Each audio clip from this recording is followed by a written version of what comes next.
ये सब साहुरम। ग्रंथ का मंगलाचरण करेंगे। वंदे तु सब सिद्धे ध्रुवमचर मणोपमं गदिं पत्ते बोच्छामि समय पाहुर मेणमो सुध केवरी भणिदम्। टीकाकार। नमः समय साराय स्वानुभूत्या चकासते चित्स्वभावाय भावाय सर्वभावांतरच्छिरे। मैं करता हूँ कर्म का, कर्म है मेरा कर्म, ऐसी मिथ्या मान्यता है मिथ्यात्व धर्म। निज आत्म तल्लीनता सुखमय आत्म धर्म, श्री जिन जिन वर देव ने यह समझाया मर्म। आचार्य कुंद कुंद रचित समय सार, उसके कर्ता कर्म अधिकार पे हमारी विगत दिनों से चर्चा चल रही है। उसी चर्चा में आज जो करस रीना है, करस नंबर 48, जो 74 गाथा पर्यंत आचार्य अमृतचंद्र आचार्य देव ने लिखा है। आचार्य अमृतचंद्र देव ने ये करस लिखने की जरूरत क्या थी, उस पर विचार करेंगे थोड़ा। देखिए, जो 69 से 74वीं गाथा थी, उसमें तो जो करस का विषय है वो पूरा आ ही गया था, लेकिन फिर भी ये करस लिखने की आवश्यकता क्यों पड़ी, तो इसका एक प्रसंग बनाते हैं अच्छा सा। उसमें आचार्य अमृतचंद्र देव से एक शिष्य प्रश्न कर रहा है कि हे आचार्य अमृतचंद्र देव, ये जो 6 गाथाएं 69 से लेकर 74 गाथा तक, वो थोड़ी क्लिष्ट भाषा में, तो आप 4-5 लाइनों में या 4-5 पंक्तियों में कृपया इसे संक्षिप्त करके हमें और अच्छे से साधारण जो सामान्य मनुष्य भी समझ सके, इसी प्रकार से हमें समझा दें। तो आचार्य कुंद कुंद देव उसके संदर्भ में लिखते हैं। गाथा पाठ करेंगे थोड़ा।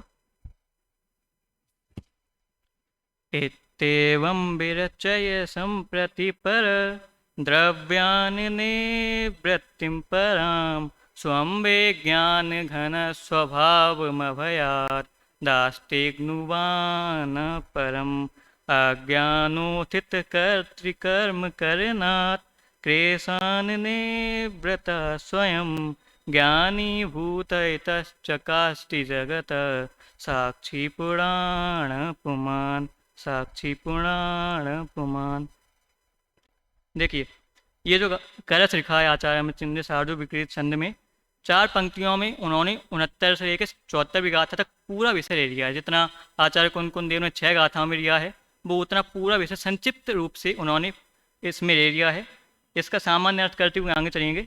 इत्येवं विरचय संप्रति, अर्थात इस प्रकार, इत्येवं अर्थात इस प्रकार, विरचय अर्थात रचना करके, संप्रति अर्थात तत्काल ही, पर द्रव्यान निवृत्तिम पराम, कि पर द्रव्यों से निवृत्ति उत्कृष्ट निवृत्ति हो जाती, पराम अर्थात उत्कृष्ट। तो इत्येवं, अब इत्येवं का हम आगे अर्थ देखेंगे, विशेष अर्थ देखेंगे क्या है इत्येवं का अर्थ। आगे की दूसरी पंक्ति का अर्थ करते हैं, स्वयं विज्ञान घन स्वभाव मभयात, कि स्वयं अर्थात अपने में विज्ञान घन स्वभाव, जो अपने आत्मा का जो विज्ञान घन स्वभाव है, उसमें अभयात अर्थात इसमें से अभयात निकलेगा।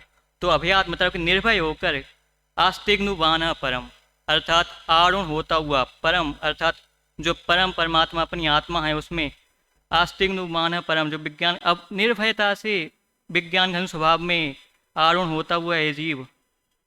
अज्ञानोथित कर्तृकर्म करनाथ क्लेशान निवृत्तः स्वयं, कि निवृत्त ये उसमें आरूढ़ होता हुआ क्या कर रहा है, अज्ञानोथित कर्तृकर्म करनाथ, अज्ञान से उठी हुई जो कर्तृ और कर्ता और कर्म की जो निवृत्त प्रवृत्ति थी, उसको उससे जो क्लेशात निवृत्तः स्वयं, कि क्लेशात अर्थात जो उससे कर्म आए थे उनसे निवृत्त होता है, और स्वयं अर्थात आत्मा में, और स्वयं ज्ञानी भूत इतश्चकाश जगत, स्वयं को ज्ञानी भूत से जोड़ेंगे तो स्वयं ज्ञानी भूता अर्थात स्वयं ज्ञानी होकर, इतः चकास्ति जगत, यह प्रकाशमान हो रहा है कहाँ पर, या प्रकाशित कर रहा है किसे, जगत को। कैसे, साक्षी पुराण पुमान, की ये आत्मा, ये पुरुष स्वरूपी किंचित पुरुष मात्र कहें या नॉर्मल आत्मा कैसे प्रकाशित कर रहे हैं, जगत साक्षी, साक्षी बन रहा है, ज्ञाता दृष्टा मात्र उस जगत का बन रहा है, और उस जगत का ज्ञाता दृष्टा बनकर प्रकाशमान हो रहा है। ऐसा ये आत्मा की बात इसमें, और आत्मा में जमने रमने की बात इस करस में बताइए। अब इस पर विशेष चर्चा करते हैं। वैसे हमने पहले ही बात कर ली है कि इसमें 69 से लेकर 74वीं गाथा जितनी 6 गाथाएं लिखी हैं, 5-6 गाथा, उनका पूरा विषय इन 4 लाइनों में आ गया है। तो ये जो 2 पंक्ति हैं, हम इनमें 2 प्रकार से गाथाओं को सेट करेंगे। इत्येवम, इत्येवम में अर्थात इसी प्रकार, मतलब कि पिछली जो 2 गाथाएं वो आ चुकी हैं, 73 और 74वीं गाथा, जिसमें आत्मा में रमने की अहम एक को खरु शुद्धो रिम्ममो राण दंसर समग्गो तम्मी थिरो तच्चित्तो सब्बेरे खयम रेमी। इसमें क्या बताया कि मैं एक शुद्ध ज्ञानी परमात्मा हूँ, इसलिए यदि मैं अपने में रम गया, जम गया, तो ये जो सभी आश्रव भाव हैं उनको क्षय हो जाएगा। ऐसे तो इत्येवम में ये बात भी आ सकती है। और उसके बाद 74वीं गाथा, ये 73वीं गाथा थी, इसके बाद 74वीं गाथा क्या बताई कि ये जो आश्रव भाव हैं कैसे हैं। तो ये आश्रव भाव वो 74वीं गाथा में लिखते हैं कि ये आश्रव भाव दुख रूप हैं, दुख फल हैं, और कैसे हैं, आकुलित करने वाले हैं। इसी प्रकार के विशेषण देख के उनका दोष बताकर, उनकी दुर्दशा बताकर वो आचार्य इस इत्येवम में उस प्रकार से कि आश्रव भाव का ऐसा स्वरूप जानकर जो ज्ञानी है, जो ज्ञानी पुरुष है, वो इनसे निवृत्त होकर ऐसी रचना कर कर, अर्थात अपनी आत्मा में रम कर, अपनी आत्मा में ध्यान लगाकर जमकर, वृक्षय अर्थात रचना करके। अब देखिए, वृक्षय अर्थात रचना करके। अब जब कोई जीव किसी प्रकार से रचना तो करेगा, अर्थात वो यदि पर में अपना महत्व लगाएगा तो वो पर में महत्व की रचना हो जाएगी, और स्व में महत्व लगाएगा तो स्व की रचना हो जाएगी। तो इस प्रकार वो विशेष रचना करके संप्रति तत्काल ही पर द्रव्यान निवृत्तिम पराम, कि पर द्रव्यों से निवृत्त हो जाता है। कि कैसे, कि जो ज्ञानी पुरुष है, ज्ञानी पुरुष धर्मात्मा है, तो वो अपनी आत्मा अहम एक को खरु शुद्धो, अब जो शुद्ध आत्मा है उसमें अपना ध्यान लगाकर पर द्रव्यों से निवृत्त होकर तत्काल ही उनसे निवृत्त होता हुआ उत्कृष्ट रूप से, वो भी उत्कृष्ट रूप से अर्थात मतलब कभी भी वो अब इन आश्रमों में आना नहीं चाहेगा, कि उत्कृष्ट, इतने उत्कृष्ट रूप से वो उनमें चला गया है, उस आत्मा में रम गया है कि पर द्रव्यों से उत्कृष्ट रूप से उसकी निवृत्ति हो गई है। और तत्काल ही जब उसने ध्यान लगाया तभी उसकी निवृत्ति हो गई ऐसे। और स्वम विज्ञान घन स्वभाव अभयात, और जब उसने ध्यान लगाया तो स्व का जो विज्ञान घन स्वभाव है, जो अहम एक को खरु शुद्ध वाली बात है, तो विज्ञान घन स्वभाव वाली बात भी उसमें आई है। उसके टीकाकार आचार्य अमरचंद्र देव ने उसमें भी लिखी है कि विज्ञान घन स्वभाव है, जो उसका आत्मा का जो विज्ञान घन स्वभाव है, उसमें मभयात अर्थात कैसे, निर्भयता से। अब निर्भयता से कैसे वो हम आगे देखेंगे। तो आस्तिग्नुवान परम अर्थात आरुण होता हुआ, अर्थात उसमें जमता हुआ, उसमें रमता हुआ, वो परम अर्थात उत्कृष्टता को प्राप्त कर रहा है, ऐसा इसका स्वरूप है। अब देखिए, हमने 73 और 74 गाथा एक प्रकार से देख लिया कि एक प्रकार से गाथा किस प्रकार से करते हैं। अब दूसरे प्रकार से देखते हैं। इत्येवम विरच्चय, इत्येवम विरच्चय संप्रति। तो ये जो 2 शब्द हैं इत्येवम और विरच्चय, इसमें हम लेंगे 69, 70, 71 और 72वीं गाथा, और आगे जो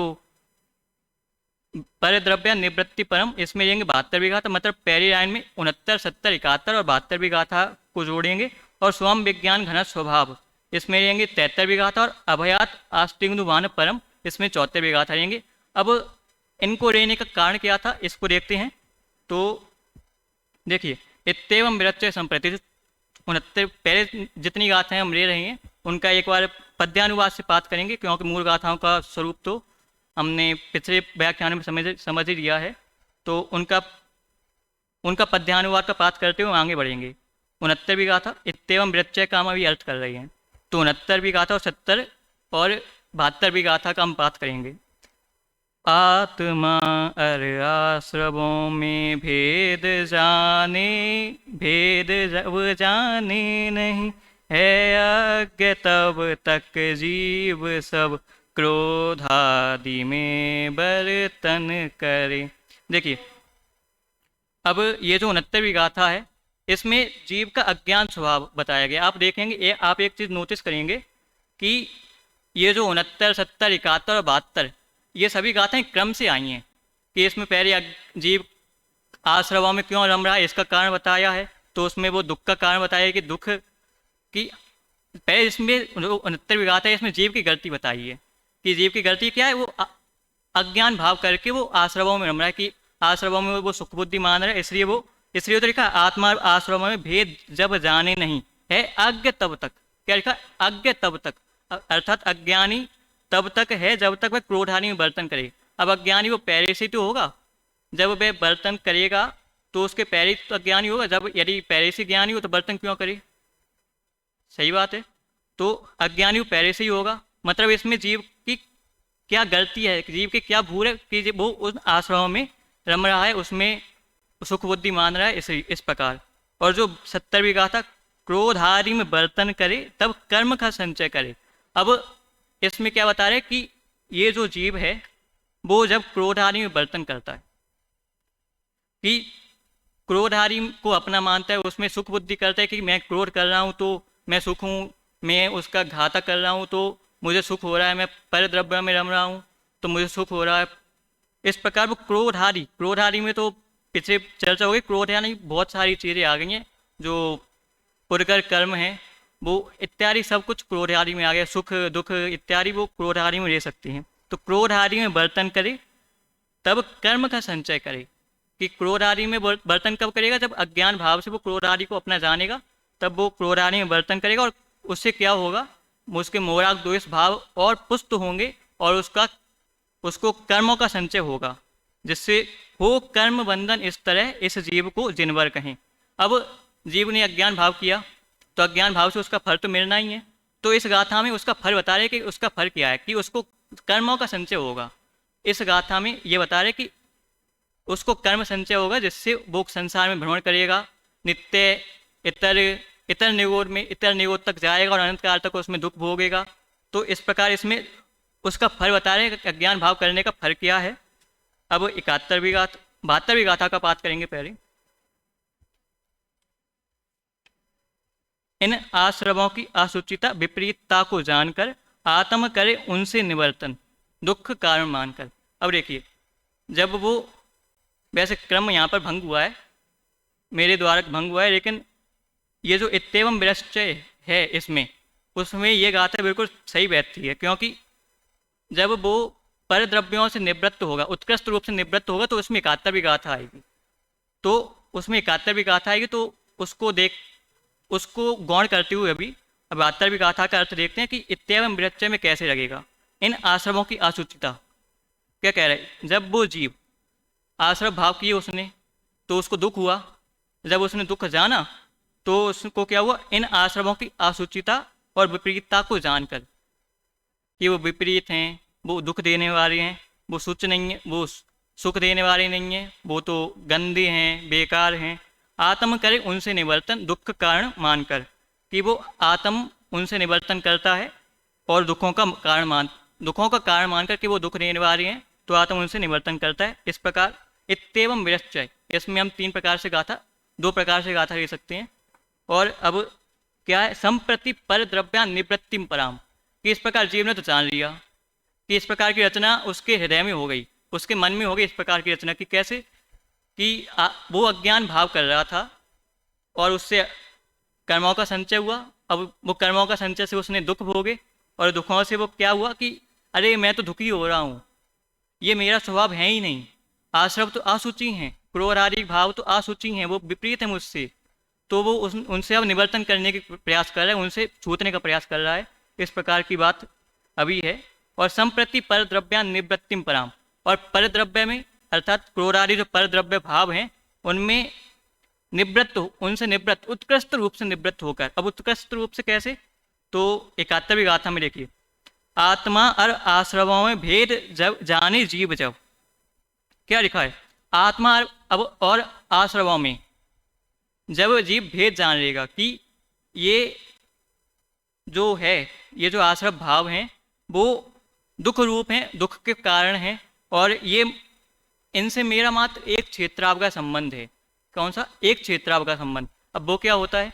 तो जीव है, जीव असंख्यात प्रेयसी है, और जो पुरगर परमाणु है जो वो एक प्रेयसी है।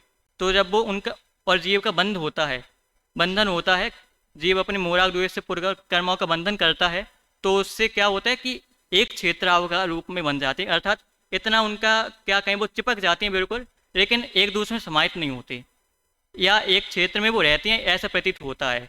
इसलिए आप देखेंगे कि ऐसा कहा जाता है कि यहाँ पर भी प्रदेश है आत्मा के, यहाँ पर भी प्रदेश है, लेकिन ये शरीर तो है। अब यहाँ पर किसी ने चोट पहुँचाई तो वो प्रदेशों का हलनचलन हुआ, कर्म आए, आपको दुख हुआ और आपने आश्रय भाव बांधे। इस प्रकार से तो एक क्षेत्र आपका संबंध है, और लेकिन वो भिन्न भिन्न नहीं है। क्या है? भिन्न भिन्न है। तो आत्मा और आश्रवों में भेद जाने जीव, जब कि आत्मा और आश्रवों में जब ये जीव भेद जान लेता है, जिन देव ने ऐसा कहा नहीं होवे बंध तब, कि देखिए अब उसने अब भेद जान लिया, तो अब उसने भेद जान लिया, अब उसके आगे जो 72वीं गाथा है, अब इसको हम यहाँ पर भी घटा सकते हैं। कैसे? कि पर द्रव्यों से वो उत्कृष्ट निवृत्ति करता है। अब उत्कृष्ट में अपन लोग वो 72वीं गाथा ले सकते हैं, तो वो कैसे लेंगे वो तो आगे देखेंगे। पर द्रव्यों से निवृत्ति, अभी हम देख रहे हैं कि आत्मा व आश्रवों में भेद जाने जीव, जब तो तत्काल ही ऐसा होता है। संप्रति इसलिए आया है यहाँ पर, किस लिए? कि जब वो जीव आत्मा और आश्रवों में भेद जानेगा, भेद जान लिया तो वो उनसे छूटने का प्रयास तत्काल करेगा ही, तो वो तत्काल ही उनसे विरक्त हो जाएगा। इसलिए, और जिनदेव ने ऐसा कहा नहीं होवे बंध तब, अब उसको बंध नहीं होगा तो वो आत्मा में रमण करेगा और वो मोक्ष को प्राप्त करेगा। इस प्रकार की चर्चा। अब देखिए जो पराम शब्द आया, उत्कृष्ट इसका अर्थ है। तो उसमें जो 72वीं गाथा, इन आश्रमों की अशुचिता विपरीतता को जानकर, क्या? आश्रमों की अशुचिता। अब यहाँ पर जो ये जो 72वीं गाथा है, उसमें अपन लोग ऐसा ले सकते हैं कि इसमें वो जो अज्ञानी जीव है जिसने भेद कर लिया है आत्मा और आश्रमों में, उसकी मान्यता और अधिक दृढ़ कर रही है कि ये आश्रम असुचि हैं, तुम्हारे नहीं है, ये तुमसे विपरीत हैं, ये दुख के कारण हैं, इसलिए तुम इनसे निवर्त हो, इनसे दूर हो, इनको छोड़ो, त्यागो। इस प्रकार वो आचार्य कुंदकुंदेव उस जीव से कह रही है। इस प्रकार हम इस गाथा में या इस पहली पंक्ति में इत्येवं विरच्य संप्रति पर द्रव्यान निवृत्तिम पराम, इसमें हम 69, 70, 71 और 72वीं गाथा का अर्थ निकाल सकते हैं। अब नीचे वाली पंक्ति का और अर्थ करेंगे। स्वम विज्ञान घन स्वभाव अभयात आस्तिग्नुवान परम। स्वम विज्ञान घन, क्या? स्वम अर्थात अपनी आत्मा, जो परम, परम अर्थात उत्कृष्ट रूप से, परम क्या अर्थ है? परम मतलब कि उत्कृष्ट रूप से। स्वम विज्ञान घन स्वभाव, अपना जो विज्ञान घन स्वभाव है। कैसा विज्ञान घन स्वभाव? विज्ञान घन स्वभाव की थोड़ी चर्चा करते हैं। देखिए हमारी वैसे पिछले तो यहाँ पर पहले चर्चा हो चुकी है, इसलिए यहाँ पर थोड़ी सामान्य चर्चा करेंगे। विज्ञान घन, घन देखा होगा आपने, जिसपे लोहे को पीट के हथियार इत्यादि बनाए जाते हैं, औजार। तो वो जो घन पिंड होता है वो बहुत मजबूत होता है, वो उसमें आप किसी भी प्रकार का छेद नहीं कर सकते, उसे विच्छेद नहीं कर सकते। तो इसी प्रकार का स्वभाव आत्मा का है। उसमें जो घन पिंड होता है वो, उसमें लंबाई होती है, चौड़ाई होती है, और उसकी मोटाई भी बहुत अधिक होती है। तो उसी प्रकार आत्मा में अब किस प्रकार घटाएंगे? विज्ञान घन, घन तो आ गया, अब घन किस प्रकार घटाएंगे? तो आत्मा को जो अनादि और अनंत पना है, आत्मा अनादि से है और अनंत काल तक रहेगा, क्योंकि नित्य है, वो अनित्य पर्याय अपेक्षा है, वो उसकी बात तो अलग है। तो आत्मा अनादि और अनंत है, तो इस प्रकार वो उसका लंबाई आ गई, असंख्य परेशी है तो इसकी चौड़ाई आ गई, और कैसा है? अनंत गुणों का पिंड है, अनंत गुणों का पिंड भी कहते हैं ना, तो अनंत गुणों का पिंड है तो उसकी वो मोटाई आ गई। तो इनसे क्या हुआ कि अनादि अनंत पने से वो काल से अखंड रहा, कि वो अनादि है, अनंत है, सारी तो है नहीं कि वो कभी पैदा होगा कभी उसका अंत होगा, ऐसा तो कुछ है नहीं, अनादि से है और अनंत काल तक है।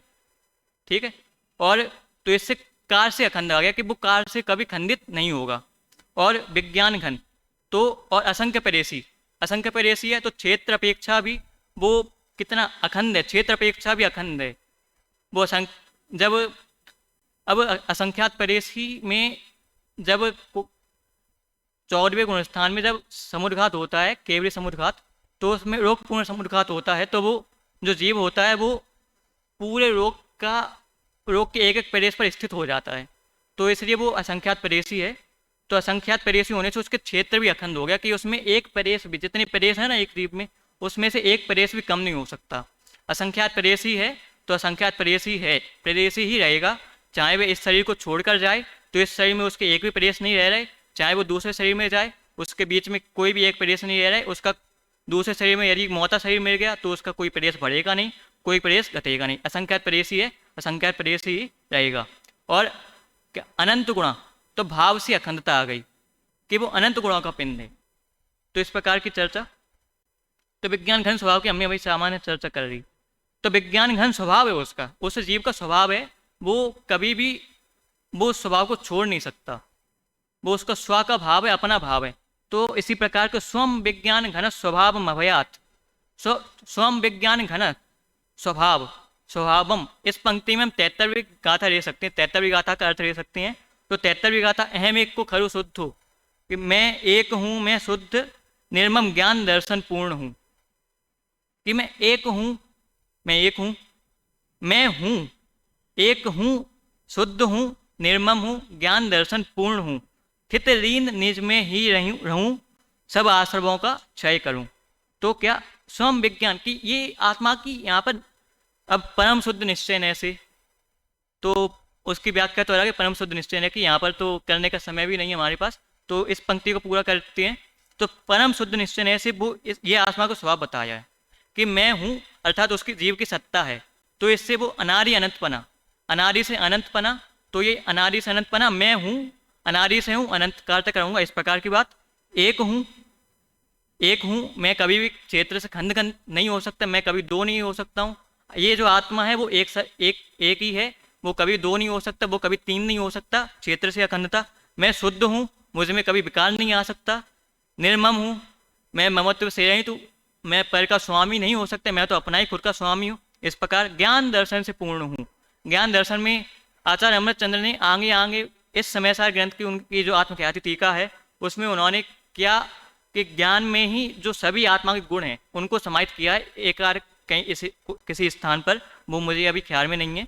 तो ज्ञान दर्शन से पूर्ण हूँ, तो ज्ञान दर्शन इसमें वो अनंत गुणों का स्वरूप भी आ गया है कि किसका, अनंत गुणों का। तो इसमें जो विज्ञान घन स्वभाव है उसकी पूरी चर्चा आ गई है। तो इस प्रकार मैं एक हूँ, मैं शुद्ध निर्मम ज्ञान दर्शन पूर्ण हूँ, इस प्रकार वो स्वयं विज्ञान घन स्वभाव कि ऐसा आत्मा का स्वभाव है जो कभी वो छोड़ नहीं सकता, ऐसा ही रहेगा सदा, वो कभी भी किसी से विकार को प्राप्त नहीं होगा। इस प्रकार की चर्चा।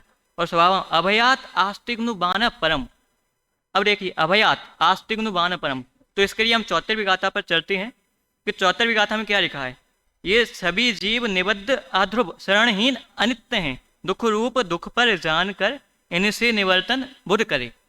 अब आस्तिग्नुबान परम, अभयात, अभयात मतलब कि निर्भयता से वो आरूढ़ होता है अपनी आत्मा में। अब क्यों होता है आरूढ़, निर्भयता से क्यों होता है, क्योंकि उसे ज्ञात है जीव निवृत्त की जो आश्रय भाव हैं उनका आत्मा से संबंध नहीं है, वो आत्मा से बिल्कुल भिन्न भिन्न है, उनका कभी आत्मा से संबंध हो नहीं सकता। एक क्षेत्राव का संबंध हो जाए तो भी उनका कभी वो आत्मा को विकार करा नहीं सकते, आत्मा तो हमेशा शुद्ध है, इसलिए जीव निवृत्त, इसलिए वो क्या रहता है, बिल्कुल निर्भय रहता है, अपने आत्मा में चला गया, बस मस्त हो गया अपनी आत्मा में जाकर। अब मुझे नाई वो अनित्य, अध्रुव, अनित्य और आसरण कि जिनकी शरण भी हीन है, जीव को विकार कराती है जिनकी शरण, ऐसे वो दुख रूप है और दुख के फल हैं, ऐसे जो आश्रय भाव हैं वो जीव को कभी विकार नहीं करा सकते। तो इस गाथा से जीव का जो ये अभयात, अभयात आस्तिग्नुबान परम की निर्भयता से वो जीव अपने अपने स्वभाव में, अस्थि स्वभाव में, अपने मैं हूँ शुद्ध, तो शुद्ध स्वभाव में वो आरूढ़ होकर वो निज में रमता है, जमता है और उसका कभी उससे घात होता नहीं है। तो अभयात आस्तिग्नुबान परम, तो जीव निबद्ध है इसलिए वो अभयात है, आस्तिग्नुबान है, परम है। तो इस प्रकार हमारी चर्चा हुई। अब देखिए यहाँ पर आस्तिग्नुबान परम पे थोड़ी चर्चा करेंगे अभयात से। तो जो जीव चौथा गुण स्थान वर्ती ले लेते हैं सम्यक दृष्टि जीव, तो कोई ज्ञानी जीव इसने आत्मा और आश्रम में भिन्नता कर ली। अब उससे किसी ने पूछा कि हे जीव, हे भव्य प्राणी, हे ज्ञानी, तुम इन आश्रमों में फिर से रमना चाहते हो? क्या पूछा, तुम इन आश्रमों में फिर से रमना चाहते हो? तो वो क्या कहेगा नहीं नहीं, ये तो क्या है, अशरण है। ये शरण के लायक ही नहीं है। मेरे इनमें शरण है ही नहीं। दुख रूप हैं, यदि मैं इनमें रमा तो दुख रूप हो जाऊंगा मैं। ये दुख रूप हैं और दुख के फल हैं, और दुख के रूप में ही ये फलती हैं सदा। और ये आध्रुव हैं, अनित्य हैं। यदि मैं इनमें रमा तो मेरा तो विनाश हो जाएगा। मैं कभी, मेरा तो स्वभाव है ही नहीं ये जीव से निबद्ध हैं। ये जीव में कभी रमे ही नहीं है। इस प्रकार का यहाँ पर चर्चा आई है। हम इस कलश का पाठ करते हुए आज की चर्चा पूर्ण करेंगे। पाठ करते हैं। इत्येवं विरचय संप्रति पर द्रव्यान्ने वृत्तिं परां स्वं ज्ञान घन स्वभावमभयात् दास्तिग्नुबानः परम् अज्ञानोथित कर्तृकर्म करनात् क्लेशान्ने व्रतः स्वयं ज्ञानी भूत इतश्चकास्ति जगत साक्षी पुराण पुमान। पद्यानुवाद का पाठ करते हैं। इस प्रकार जान भिन्नता विभाव भाव की कर्तृत्व का अहम बेरायमान हो रहा। निज विज्ञान घन भाव गजारूढ़ हो, निज भगवान शोभायमान हो रहा। जगत का साक्षी पुरुष पुराण यह अपने स्वभाव में विकास मान हो रहा। अहो सद ज्ञान बंत दृष्टि बंत यह पुमान जगमग ज्योति में प्रकाश मान हो रहा। इस प्रकार आचार्य अमरचंद देव ने जीव की क्या भूल है, वो उससे कैसे दूर हो सकता है, और अपना स्वभाव में वो रमता है, जमता है, और उसमें निर्भयता से वो जमा रहता है। आज सब उससे कुछ करते नहीं। इस प्रकार की चर्चा करते हुए ये कलश लिखा है। अब एक प्रश्न और रह गया है। एक प्रश्न ये है कि कोई उनके पास आया, आचार्य अमरचंद के पास कोई भव्य जीव आया। उसने कहा, महाराज वो थोड़ा सा और आसान करके बताइए ना कि किस प्रकार हम इसमें थोड़ा सा और आसान करिए, कि 2 लाइनों में बता दीजिए कि कैसे करें। तो वो आगे की 2 लाइन लिखेंगे जिसकी चर्चा हम करेंगे, और किस प्रकार ये जीव अपनी अज्ञानता से, अपनी अज्ञानता की भूल को सुधार कर ये अपने साक्षी ज्ञात दृष्टा रूप भाव में मग्न हो सकता है। इस प्रकार की चर्चा वो कर लेंगे। और वो बनारसी दास जी का हम चंद्विक कर हो जाएगा तो करेंगे। इस प्रकार की चर्चा की। जय जिनेन्द्र।